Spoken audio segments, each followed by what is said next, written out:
Halos 20 oras na pagmamaneho. Biyahe dito, biyahe doon. Para maihatid ang mga pasahero sa kanilang destinasyon na katulad ko, naghahanap buhay rin. Sakto na ng 5-10 minuto para makapagpahinga at makakain. Pagtapos, tuloy pa rin para kumayod. Kaya doon ka South Harbor po.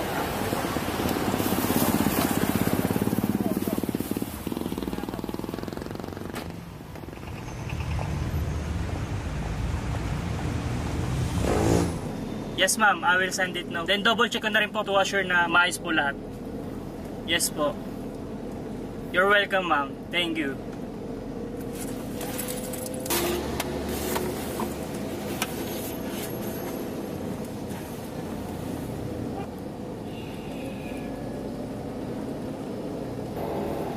Matanong ko lang, sir. Ano pong gagawin niyo sa South Harbor? Wala naman. May bibisitahin lang. Ganun po ba? Kung di niyo po na itatanong, doon po ako nakatira noong bata pa ako.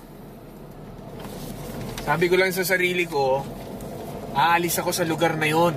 Para naman di ganun rin ang kalakihan ng mga magiging anak ko. Ayaw ko maranasan nila yung hirap na pinagdaanan ko, kahit isang tuka. Kung hindi ako nagsikap, baka hanggang ngayon, nandun pa rin ako, nakikipagsapalaran sa hirap. Hindi ko mabibili doon taxi. Nangarap lang ako para sa kapatid ko noon. Kahit paano may ginhawa at sapat na kita. Ganun po ba? Bilib talaga ako sa mga taong ganyan. Iba yung dedikasyon nila sa buhay. Naalala ko yung kababata kong kapatid noon. Kasama ko sa paghahanap buhay.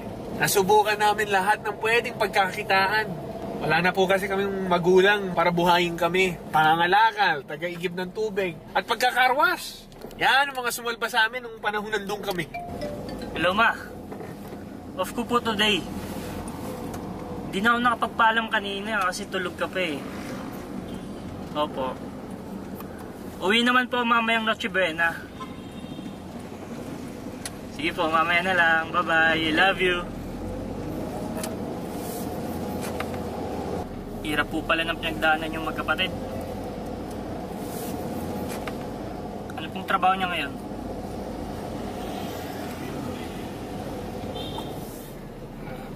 Wala na po siya sa akin ngayon.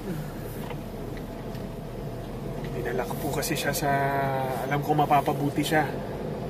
Iniwan ko siya sa bayan punan kung saan po mga madre ang nangangalaga.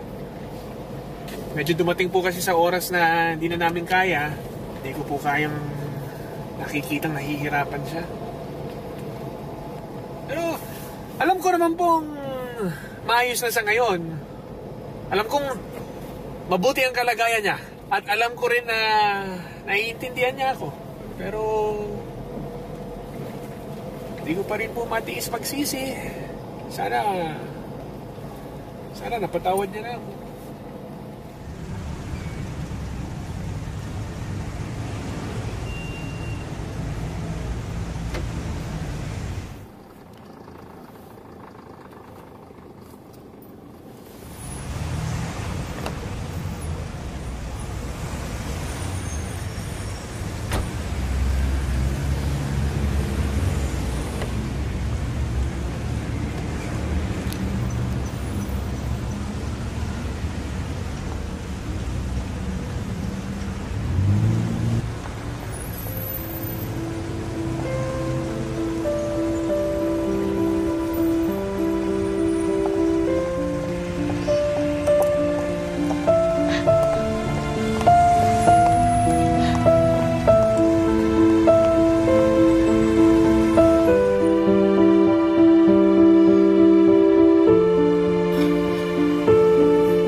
Ako na yata ang pinakamasayang kuya sa buong mundo.